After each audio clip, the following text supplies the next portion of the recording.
Na početku današnje emisije vodimo vas, poštovani gledatelji, u Tuzlu. U gradu Soli, ali i cijeloj Tuzlanskoj županiji, broj Hrvata posljednjih se godina drastično smanjuje. Njihovo iseljavanje ne može se svesti samo na tešku ekonomsku situaciju, već ima i političke konotacije.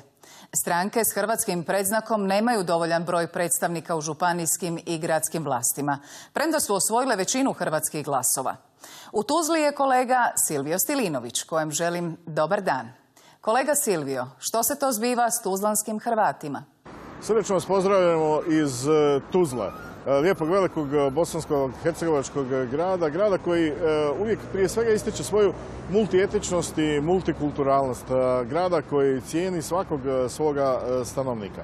No je li baš sve tako idealno i koliko zapravo Hrvati ovdje na području Tuzla i Tuzlanskog kantona dijele sudbinu svih ostalih konstitutivnih naroda, može li se napraviti korak više?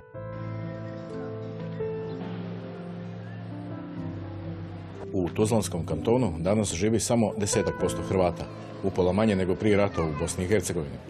Iako se mnogi iseljavaju u potrazi za boljim životom, odlazak iz Tuzle i Tuzlanskog kantona možda najviše utječe na budućnost Hrvata u federaciji. U Gornjoj Obodnici, na domak Tuzle, početkom ove godine prestaje voziti gradski autobus. Stanovnici tog naselja, Hrvati, sada moraju 3 km pješačiti do prve autobusne linije. Mještani su ogorčeni. Zahvali im se što nas lijepo i smišljeno iseljavaju. Zahvali im se, vidi što oni rade, dobiše sve živo.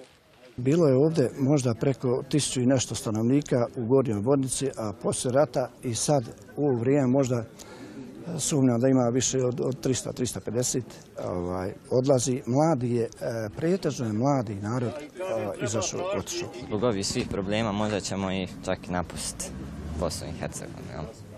Isto, ne bih rekao da će ostati.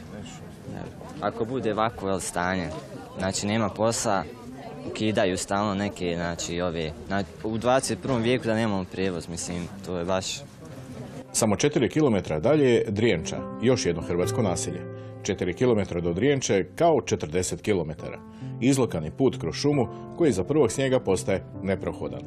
No mladi toga sela aplicirali su i dobili pomoć Vlade Republike Hrvatske, barem za 1 km. Mi smo ispred udruge Mladi aplicirali više puta hrvatskoj vladi i isto tako smo i ovdje uputili niz dopisa lokalnim vlastima i kantonalnim, čak i do federalnim vlada, međutim svi su se oglušili osim hrvatske vlade. Kako ostati ukoliko nemate osnovne uvjete za život? To je onda veoma teško, ovako nadamo se nečemu bolje. Zapravo, evo koliko sam čuo, sve više i više mladih zapravo odlazi. Pa da, to je veliki problem kod nas, ali ipak ima nas tu koji želimo ostati i koji želimo graditi budućnost ovdje na našoj domovini. Ova dva problema samo su neki od razloga zašto Hrvati, prije svega mladi, odlaze iz Tuzle i kantona. A tako je malo potrebno da ostanu.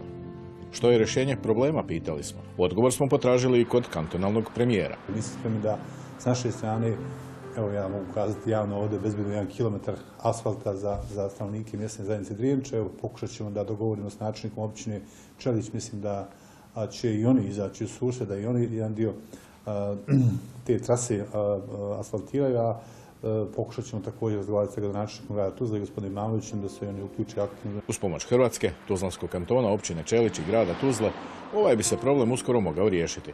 Stoga je ovaj način smjernica i hrvatskoj vladi na koji način zadržati Hrvate u Tuzli. Svaka pomoć koja je došla iz Hrvatske, makar i doista samo simbolična, ona se jako cijeni i ovdje kod hrvatskog naroda jako poštuje. I kažem, to je ono što je možda i važnije od samog iznosa, samih cifara. Nakon samo jednog dana u Tuzli i okolici, neizbježan je zaključak da Hrvati koji ondje žive vole svoj dom i zavičaj. No, teško podnose namjernu ili nenamjernu nepravdu. Najveći dio Hrvata živi u selima iznad Tuzle i oko nje. Grad vidiš, a teško do njega dođeš. Kako se sada čini, mnogo je lakše doći do zapadne Europe. No ako svi odu, tko će ostati? I hoće li u nekoj skoroj budućnosti Tuzla i kanton moći nositi naziv multietnički?